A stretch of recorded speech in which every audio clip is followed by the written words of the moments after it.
क्या वाकई में इस साल ला नीना वो तबाही लाएगा जिस बारे में साइंटिस्ट हमें वार्न कर रहे हैं? इंडियन मीटियोलॉजिकल डिपार्टमेंट के साइंटिस्टों ने पहले ही वार्न कर दिया है कि 2024 का अंत और 2025 की शुरुआत हद से ज्यादा ठंडी होने वाली है, क्योंकि तापमान असामान्य रूप से घटने वाला है। चलिए ब्रेक डाउन करते हैं इस कॉम्प्लिकेटेड से कम समझ में आने वाले कॉन्सेप्ट को आसान शब्दों में और ढूंढते हैं इन्हीं सवालों के जवाब one step at a time, starting with what exactly is La Nina. तो ला नीना प्रकृति का एक ऐसा परिवर्तन यानी कि बदलाव है जिसमें पैसिफिक ओशन के एक साइड के देशों में भारी बारिश और बाढ़ आने लगती है, तो उसके ऑपोजिट साइड के देशों में सूखा पड़ने लग जाता है। यानी कि एक साथ एकदम ऑपोजिट घटनाएं पैसिफिक ओशन के ऑपोजिट साइड वाले देशों में घटने लगती है। और बॉम्ब, साइक्लोन्स और फायर्स जैसे डिस्ट्रक्टिव घटनाएं तो जो अभी अमेरिका में हो रहे हैं, ये तो बस इसका एक बाय प्रोडक्ट है। रिपोर्ट्स के हिसाब से ऐसा इतिहास में पहली बार हो रहा है कि करोड़ों एकड़ों के जंगल, जस्ट इमेजिन, करोड़ों एकड़ों के जंगल आग की चपेट में है, जिसमें अमेज़न रेन फॉरेस्ट भी शामिल है। ये तस्वीर देखना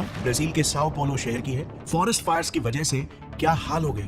दुनिया के दूसरे कोने में थोड़ा सा जूम करते हैं तो वहां पर ना पूरा का पूरा उल्टा ही किस्सा चल रहा है। इंडिया का वेदर कुछ अजीब तरीके से बिहेव कर रहा है। पता है 1950 से लेकर 2023 तक कुल मिलाकर 25 बार हमें ला नीना को भुगतना पड़ा और इसमें से 7 बार तो हालत इतनी बुरी बन गई थी कि पूरे इंडिया भर की फसल बाढ़ और ठंड की वजह से तबाह हो गई थी और भूखमरी की वजह से लाखों लोगों की मौत हो गई। मैथमेटिकली अगर देखा जाए तो एक ला नीना इवेंट लगभग 1 से 1.5 साल तक चल सकता है। तो चलो समझते हैं ये फेजेस कैसे क्रिएट होते हैं।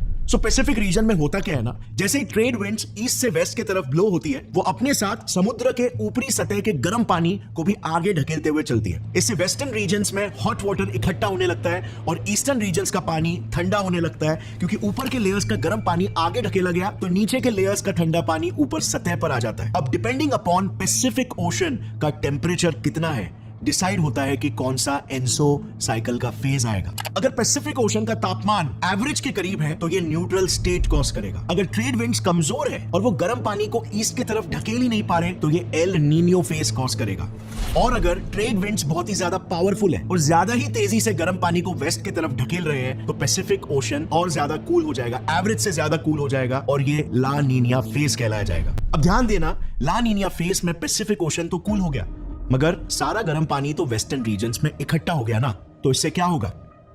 इससे इन रीजन्स में एक हाई प्रेशर जोन बन जाएगा, एक ऐसा जोन जो तेजी से अपनी तरफ बारिश के बादलों को अट्रैक्ट करने लगेगा। और एग्जैक्टली उसके ऑपोजिट साइड में यानी कि अमेरिकाज में ये कोल्ड वाटर्स की वजह से लो प्रेशर जोन क्रिएट होगा जो बादलों को दूर भगाएगा और सूखा कॉज करेगा।